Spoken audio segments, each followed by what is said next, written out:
अस्सलाम वालेकुम या अलैहिस्सलाम मदद तमाम मोमिनीन और मोमिनात। आज का हमारा जो है टॉपिक सबसे इम्पोर्टेंट क्वेश्चन जो सबसे ज़्यादा कॉमनली तमाम मोमिनीन तमाम शिया लोगों से पूछा जाता है कि क्या इमाम हुसैन अलैहिस्सलाम के गम में जंजीर ज़नी करना मातम करना ये जायज़ है या नहीं है। तो मोहतरम मोअज़्ज़िज़ीन, बिल्कुल जायज़ है। इमाम जाफ़र सादिक अलैहिस्सलाम से भी रिवायत है।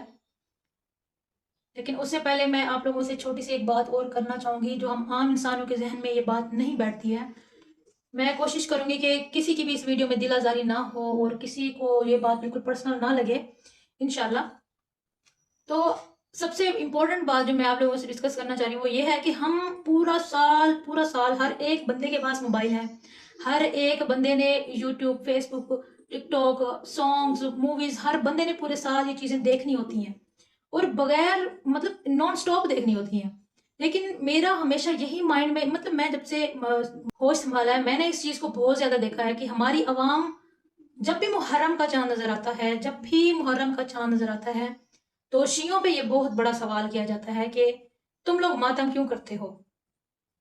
मैं जस्टिफाई नहीं कर रही हूँ इस चीज़ को, मैं ऑथेंटिकली आप लोगों को एक चीज़ क्लियरली वो बता दूंगी, लेकिन उससे पहले हमेशा मेरे माइंड में ये क्वेश्चन रहता है कि हम पूरा साल अपनी मर्जी से सब कुछ करते रहते हैं, लेकिन जब मुहर्रम के दिनों में गम हुसैन के दिनों में जब लोग मातमदारी कर रहे होते हैं, मोहब्बत में, अहले बैत की मोहब्बत में, बेकरारी में सब कुछ कर रहे होते हैं, तो तब सबको सवाल याद आ जाते हैं और तब सबके सामने हदीस नजर आना शुरू हो जाती है जिसकी तफसीर वो अपनी मर्जी से लोगों को दिखा देते हैं। तो ये जायज़ नहीं है। कहाँ पे लिखा हुआ है कि आप लोग मूवीज़ देख सकते हैं? कहाँ पे लिखा हुआ है कि आप लोग गाने गा सकते हैं? कहाँ पे लिखा हुआ है कि आप लोग इस तरह की चीज़ों में इन्वॉल्व हो सकते हैं? कहीं नहीं लिखा हुआ, जबकि हम कर रहे हैं। बस मैं भी ये नहीं कह रही कि मैं नहीं करती, मुझ में भी बहुत सारी खामियां हैं, लेकिन दीन को दुनियावी तरीकों से ना देखा जाए। जो आपको कहते हैं आप वो ना करें, आप वो करें जो आपको हक सच की बात दिखाई जा रही होती है, जो ऑथेंटिकली आप लोगों को हदीस बताई जा रही होती है, रिवायात बताई जा रही होती हैं, हमारे इमाम पाक बता रहे होते हैं, तो आप लोग उस चीज़ को फॉलो क्यों नहीं करते हैं। खैर, पॉइंट पे हम लोग आते हैं। इमाम जाफर सादिक अलैहिस्सलाम फरमाते हैं, रिवायत है, मस्मा अब्दुल मलिक करदीन बसरी कहते हैं कि इमाम जाफर सादिक अलैहिस्सलाम मुझसे कहते हैं कि हस्मा, तुम्हारा ताल्लुक इराक से है, कुफा से है, तो क्या तुम इमाम हुसैन अलैहिस्सलाम की ज़ियारत पे नहीं जाते।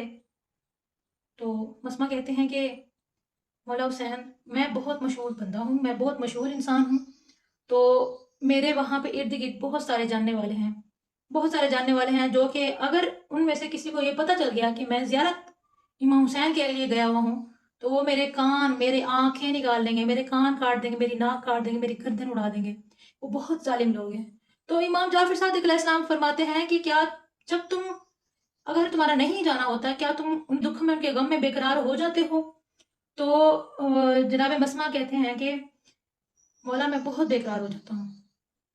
तो इमाम जाफर सादिक अलैहिस्सलाम फरमाते हैं कि तुम उनकी बेकरारी में कैसा महसूस करते हो। तो उनका जवाब आता है कि वो कहते हैं कि मैं कई कई दिनों तक भूखा रह जाता हूँ, मैं उनके गम में बहुत रोता हूँ, बहुत ज़्यादा रोता हूँ, इतना रोता हूँ कि मेरी आंखें बता रही होती हैं लोगों को कि ये बहुत गमज़दा है। और इसके अलावा मैं कई कई दिनों तक खाना नहीं खाता। ये उसकी बेकरारी है जो वो बता रहे इमाम जाफर सादिक अलैहिस्सलाम को। ये बेकरारी है जो इमाम हुसैन और अहले बैत के गम में वो बेकरार होकर तकलीफ में खाना खाना भूल जाता है और कई कई दिनों तक रोते रहते हैं। मतलब ये आप उनकी बेकरारी को देखें, ठीक है। दुनियावी बातों में, दुनियावी कामों में, दुनियावी दुख में, किसी अपने के मरने पे रोना बिल्कुल मकरूह है। अलबत्ता इमाम हुसैन अलैहिस्सलाम के जिक्र में रोना, जज़ा करना बहुत बड़ा अजर है, ठीक है। तो वो इस तरह बता रहे होते हैं, यानी मेरा बात करने का मकसद ये है कि इमाम जाफर सादिक अलैहिस्सलाम से गुफ्तगू हो रही होती है इसी तरह की कि अब इस चीज़ पे यहाँ पे ये नहीं है कि उन्होंने मना किया कि तुम ऐसे क्यों करते हो, तुम्हें तो नहीं रोना चाहिए, तुम्हें तो भूखा नहीं रहना चाहिए। लेकिन इमाम जाफर सादिक अलैहिस्सलाम फरमाते हैं कि तुम्हारे आंसू कितने प्यारे हैं, तुम्हारे आंसू कितने प्यारे हैं कि तुम हमारे गम में गमगीन हो जाते हो और तुम हमारी खुशी में खुश हो जाते हो, ठीक है। तो मकसद बात करने का सिर्फ ये है कि अगर आप इमाम हुसैन अलैहिस्सलाम के गम में रोते हैं, अहले बैत के गम में रोते हैं, आइमा ताहरीन अलैहिस्सलाम के गम में रोते हैं, और रोते हुए आपका हाथ तमाचे की सूरत में आपके चेहरे पे चला जाता है, या आपके हाथ में कोई कुछ भी है और आप उसको अपने सर में मार देते हो और आपका खून निकल आता है, तो ये कोई गुनाह नहीं है। बशर्त ये कि आप बेकरारी की सूरत में हैं, इमाम हुसैन अलैहिस्सलाम की मोहब्बत में हैं और बिल्कुल गुम हो चुके हैं और आपको कुछ पता नहीं है, लाशऊरी में जैसे भी आप कर रहे हैं, वो कोई गुनाह नहीं है। अक्सर जगहों पे लोग अपने इतने बेकरार होते हैं, इतनी तकलीफ में होते हैं कि वो अपने सरों पे मट्टी डाल रहे होते हैं। अक्सर लोग ऐसे होते हैं जंजीर जनी करते हुए उनका खून निकल रहा होता है। अक्सर ऐसे होते हैं कि अपने सरों पे थप्पड़े मारते हैं, तमाचे मारते हैं। तो इसमें कोई गुनाह नहीं है, बशर्त ये कि ज़िक्र अहले बैत हो, मोहब्बत हो, उनके गम में बेकरार हो कि आप ये सब कर रहे हो। तो ये सब बिदअत है, ये गुनाह नहीं है। ठीक हो गया जी। उम्मीद करती हूँ कि आपको ये बात समझ आ गई होगी, बहुत अच्छे से समझ आ गई होगी। और मेरा इस वीडियो को बनाने का मकसद दिल आज़ारी करना नहीं है, आप सच की बात करना है। तो बराए मेहरबानी आप सब जो न्यू जनरेशन है, जिनको इल्म का इस इल्म में कुछ भी इंटरेस्ट नहीं है, कुछ भी पता नहीं है, बस जैसे बड़े हो गए, उनको बड़ों ने कह दिया कि शिया काफिर होते हैं, तो वो नारे लगाना शुरू कर देते हैं कि शिया काफिर होते हैं, जबकि उनको जीरो नॉलेज होता है, उनको कुछ भी पता नहीं होता। मैं कहती हूँ कि मौलवियों के बच्चे भी ऐसे होते हैं जिनके वालिदैन सीटों पे भी बैठे होते हैं और फिर भी उनके बच्चे सिर्फ नारे लगा देते हैं कि शिया काफिर है, उनको इल्म जरा सा भी नहीं होता। तो इल्म की बहुत ज़्यादा कमी है, मुझ समेत इल्म की बहुत ज़्यादा कमी है। तो मिलके हम लोग इंशाल्लाह इस चीज़ को इम्प्रूव करते हैं। तो मिलते हैं नेक्स्ट वीडियो में इंशाल्लाह। अल्लाह हाफिज़।